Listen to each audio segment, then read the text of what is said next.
Bonjour et bienvenue à cette nouvelle émission des Rendez-vous de l'IT. Aujourd'hui, comme thème, la relation entre les directions métiers et les DSI au sein des grandes entreprises. Développement de nouvelles applications métiers, gestion de la sécurité informatique. Les sujets ne manquent pas quand il s'agit d'évoquer cette relation spécifique entre les DSI et les directions métiers. Pour commencer ce débat, un chiffre clé.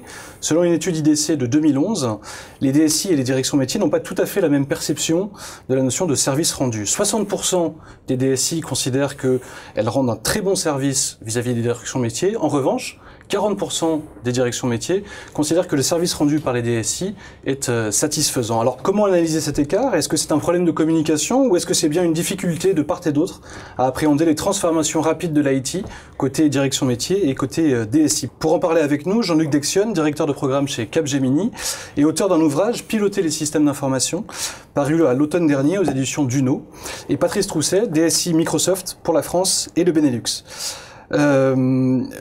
Jean-Luc Dexion, vous êtes donc directeur de programme chez Capgemini. En quoi ça consiste? Ça consiste avant tout à mettre en place des programmes de rénovation de systèmes d'information chez nos clients. Donc c'est des programmes qui touchent une partie significative de l'entreprise, souvent la globalité de l'entreprise, et donc à les construire et puis à accompagner les clients ensuite dans leur mise en œuvre et dans leurs opérations. Okay.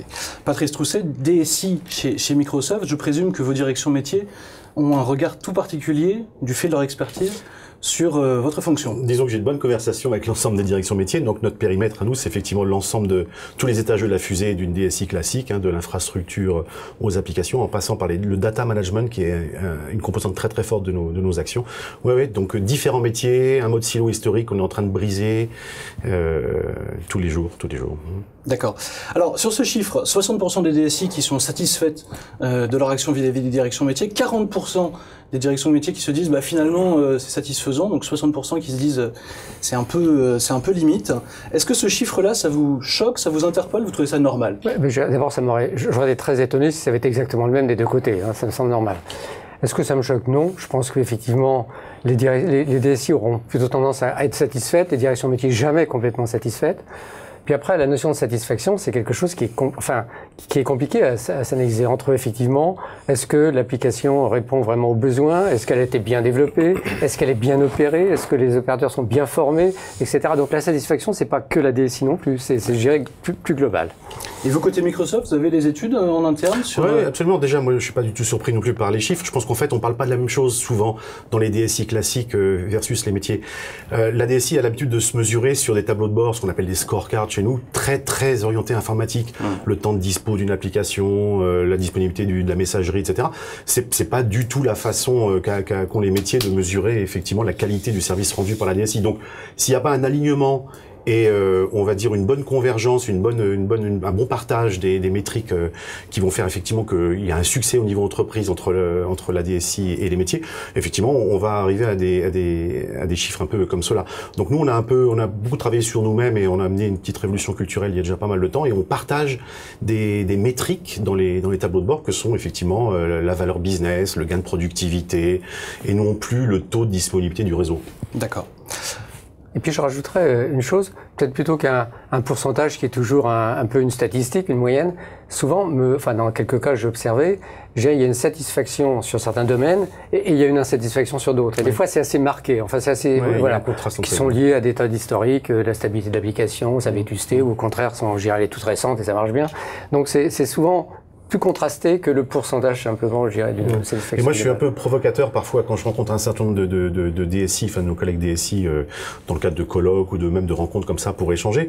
C'est un peu la poule et l'œuf. Ce sont pas les métiers qui considèrent que la DSI est une boîte noire, centre de coûts, etc., un peu opaque. C'est souvent, parfois, les DSI eux-mêmes qui se positionnent comme ça parce qu'il y a une espèce de manque de confiance sur leur côté, sur l'aspect stratégique de la DSI pour sous-tendre toute la stratégie de l'entreprise. Donc, du coup, on se mesure sur des choses qu'on connaît bien, encore une fois, des choses très très orientées, très techniques, sans parler de valeur business apportée par les services informatiques.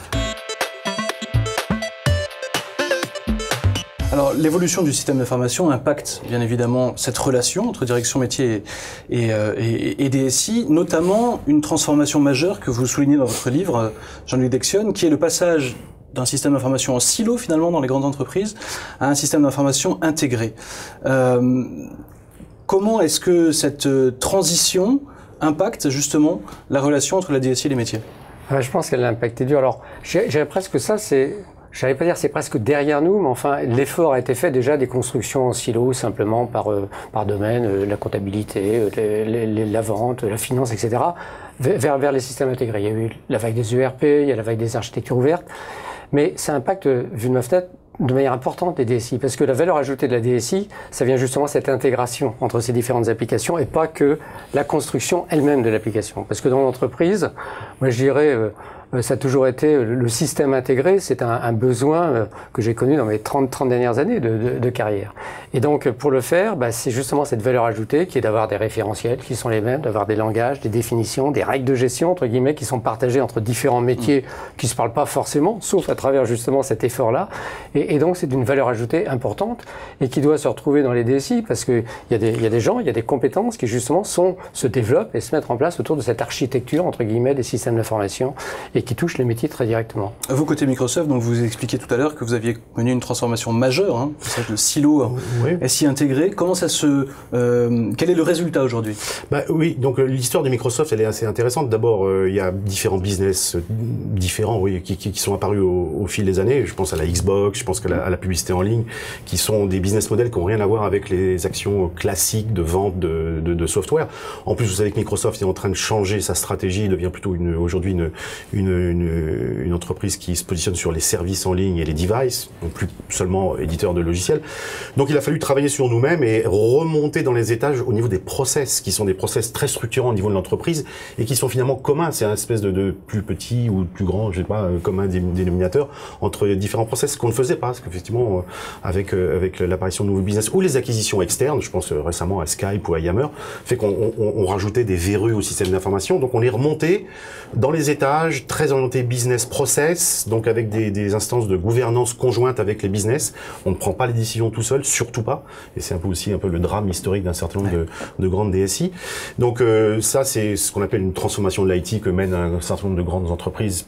Pas mal d'entre elles sont bien avancées, d'autres sont encore un peu en train de réfléchir à tout ça. Donc on a commencé ce grand projet il y a, je sais pas, on va appeler ça un grand programme, il y a 18 mois. Aujourd'hui, on est en phase de pilote très avancé sur un certain nombre de ces process-là. Ouais.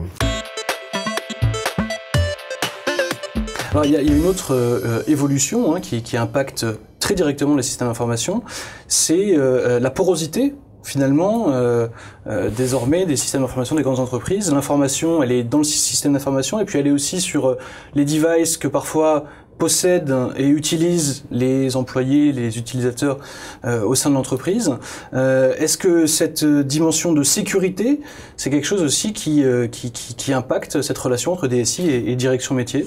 Alors porosité, c'est un terme un peu négatif. Moi, je dirais plutôt ouverture. Ouais. Le système d'information, il est ouvert maintenant par nature, dès lors qu'il est un peu connecté à l'ensemble du monde extérieur, que ce soit avec Internet ou avec des relations avec des partenaires. Donc oui, nous, on s'applique à nous-mêmes la stratégie de Microsoft aujourd'hui, c'est-à-dire en fait se connecter de n'importe où, à partir de n'importe quel type de device, d'équipement, vers n'importe quoi, moyennant les bonnes habilitations, parce que comme vous le disiez juste avant, l'aspect sécurité, confidentialité, notamment des données, parce que c'est toujours un problème de données à la fin de l'histoire, est clé. Donc nous, on est très attentif, pour pas dire parano, à tout ce qui est secret, protection de notre patrimoine. Et donc très concrètement, dans ce cas précis, c'est la DSI qui impose ces règles? Non, ce sont des règles qui sont discutées avec plein d'entités. Il y a la RH, il y a la finance, il y a les entités de contrôle et compliance, il y a les business eux-mêmes, enfin l'ensemble des boards. Mais la DSI s'est positionnée comme étant d'une part un facilitateur, d'autre part aussi un gardien du temple. C'est qu'en gros, c'est pas open bar. C'est ça un peu le résumé de l'histoire. C'est que oui, on va ouvrir, on va permettre plein de choses, on va aller jusqu'au Bring Your Own Device chez Microsoft. On a un pilote très avancé aux États-Unis qui va arriver sur l'Europe au deuxième semestre. Mais on a discuté, on a affiché un catalogue de services en disant, monsieur le business, vous voulez vous connecter sur le système d'information, l'infrastructure technique applicative, mais en fonction du niveau de confiance qu'on va avoir dans la requête qui va arriver, on permettra plus ou moins d'accès, voire pas du tout. Donc il faut d'abord bien communiquer en disant oui, on va faciliter, mais attention, on ne peut pas tout faire. Et pour ça, on utilise parfois ce en anglais on dit des horror stories. Hein, le nombre de PC perdus ou volés par semaine à Charles de Gaulle, c'est 800 par semaine, et il y en a 70% qui sont jamais ni retrouvés ni réclamés. Donc voilà, on agite un peu quelques drapeaux comme ça, et après on dit ok, on va y aller, mais attention, vous avez bien compris le Sur problème. cette dimension sécurité, Jean-Luc? Je dirais peut-être juste avant, vous parliez tout à fait de la porosité, vous aviez de l'ouverture, et c'est vrai, en fait, le système d'information, il s'étend de plus en plus. Il était, au début, c'était facile, on avait, je sais pas, juste la finance, puis après, le château fort. On avait le château fort, voilà, exactement, puis après c'était l'entreprise, puis maintenant c'est au-delà de l'entreprise, parce que c'est gérer tous les partenaires avec lesquels éventuellement on collabore pour apporter un nouveau produit, et donc il faut bien qu'on échange de manière régulière des informations. Ça date déjà depuis déjà quelques dizaines d'années. Si on prend dans des entreprises qui sont un petit peu plus loin de la vôtre, la loi de Microsoft, mais l'automobile, l'aéronautique, gérer leur tier 1 qui est vraiment leur fournisseur. Moi, je dirais la position de combien il y a de stock sur tel produit, elle doit être partagée, elle est absolument. Donc, je dirais, on a des systèmes d'information qui s'ouvrent de plus en plus. Alors, à travers ce que vous développiez, c'est en plus l'ouverture par rapport, je dirais, aux individus, quoi, qui viennent avec effectivement leur propre, je dirais, smartphone, machin, qui veulent avoir entre guillemets la sécurité entre leurs données et puis celle de l'entreprise et réciproquement. Et on voit qu'il y a une osmose qui va au-delà de la sécurité. Moi, je pense que c'est la première chose qui naturellement il faut traiter.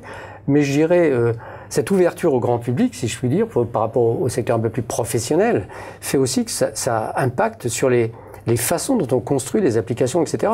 Je veux dire, dans beaucoup d'entreprises, attirer les jeunes, garder les jeunes, c'est aussi leur apporter pas que la possibilité de pouvoir se connecter là-dessus, mais ils veulent plus avoir une application interne dans laquelle, je dirais, bah oui, on veut garder la même ergonomie et une facilité. Donc ça va beaucoup plus loin encore, je dirais, que simplement le côté donnez-moi la capacité effectivement d'avoir un terminal et d'accéder avec une sécurité qui est bien gérée par derrière. Il y a un aspect très très viral avec ce qu'on appelle communément la génération Y, exactement, qui ne conçoit juste pas aujourd'hui de s'asseoir à un bureau et de faire du mail classique. Voilà, exactement. Donc la vraie problématique des gens qui rejoignent l'entreprise aujourd'hui, c'est de savoir est-ce que le matin quand j'arrive, je peux me connecter sur Facebook? Comment je vais collaborer avec mes amis dans l'entreprise en immédiat? Il y a un côté immédiat aujourd'hui dans la consommation. La question n'est pas technique, la question n'est pas de savoir si je pourrais le faire, parce que c'est une règle ou pas. La question, c'est est-ce que ma RH va m'y autoriser? Oui, mais est-ce que l'IT va aussi déployer tous les outils collaboratifs qui vont bien pour le permettre? Exactement. Faut-il que les applications elles-mêmes, entre guillemets, l'intègrent? Si je suis quelqu'un, je travaille, je sais pas, dans un service marketing, n'importe quoi, je dirais, naturellement dans ma fonction, il faut que je sois un observateur, entre guillemets, et que donc l'application, peut-être que j'utilise, qui a été construite par rapport aux besoins ou à l'entreprise, elle-même soit interconnectée de manière très simple, facile, je dirais, et que je n'ai pas à me déconnecter d'un côté, me reconnecter de l'autre, c'est de fluidifier, entre guillemets, toute cette circulation d'informations. L'aspect social est super important, et donc en fait c'est aussi un grand pilier de ce qu'on appelle la consumérisation de l'IT, c'est cette espèce de mélange des genres entre l'usage professionnel, l'usage personnel qui, voilà, à la maison on travaille, et puis au bureau, parfois on fait des choses plutôt perso. Sur cette transformation de l'IT, il y a donc aussi la dimension cloud qui vient d'arriver, où finalement le système d'information, c'est le cloud privé, mais c'est aussi le cloud hybride et le cloud public. Comment est-ce que le cloud, cette nouvelle technologie, impacte aussi la relation entre direction métier et DSI? Tout à l'heure, on évoquait... je dirais le périmètre un petit peu du système d'information mais là, ça veut dire aussi il faut développer une capacité maintenant à avoir des systèmes d'information qui sont supportés par plusieurs, entre guillemets, plusieurs systèmes. C'est pas uniquement le système qu'on a chez soi sur ses serveurs. C'est une partie du système là, une partie du système ailleurs, puis une troisième partie chez un partenaire, etc. Et qu'il faut, grâce à des business process modèles, je dirais, fédérés. Donc c'est juste un premier point. Après, en quoi ça modifie ou ça peut faire bouger les relations métier DSI? Je pense que la première, c'est que de plus en plus, le cloud va permettre de massifier des opérations. Déjà, les DSI externalisent. Déjà, je dirais, historiquement, une partie importante de leur... Infogérance. Infogérance, ou voire même sous-traitance de compétences, etc. Mais je pense que ça va accélérer ce mouvement-là. Et donc, peu à peu, les DSI, je dirais, vont certainement recentrer leur activité beaucoup plus sur la relation métier, vraiment au sens quel impact sur le business, comment apporter de la valeur au business, que sur le savoir-faire historique, entre guillemets, qui est d'opérer, de développer, etc. Donc ça va faciliter, je dirais, cette transition, entre guillemets, et ce rôle qui va bouger, entre guillemets, je pense, d'un DSI dont le centre de gravité va bouger.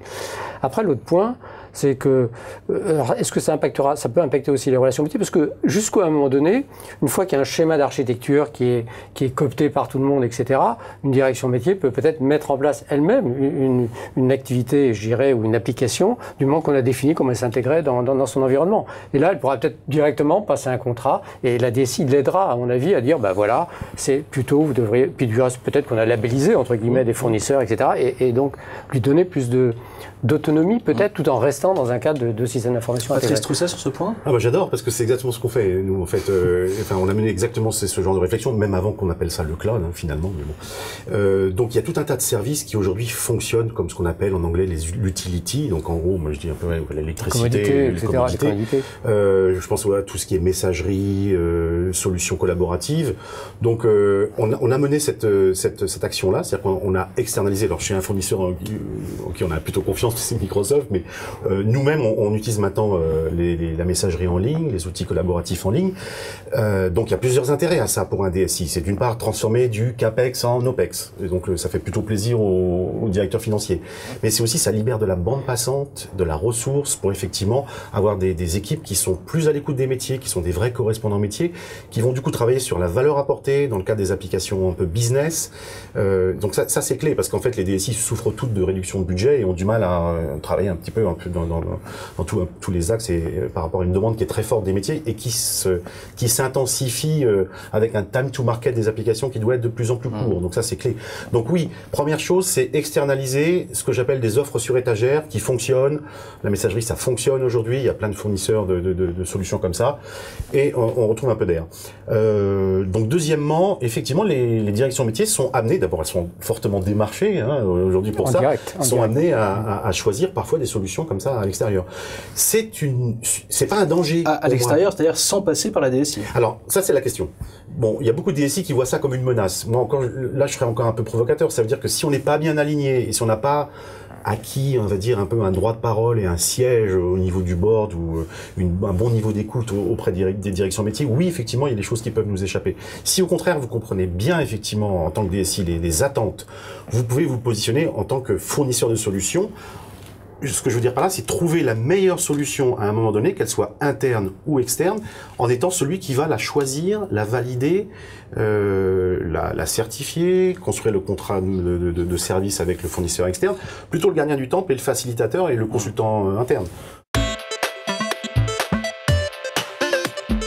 Et donc on parlait de réduction des coûts à l'instant.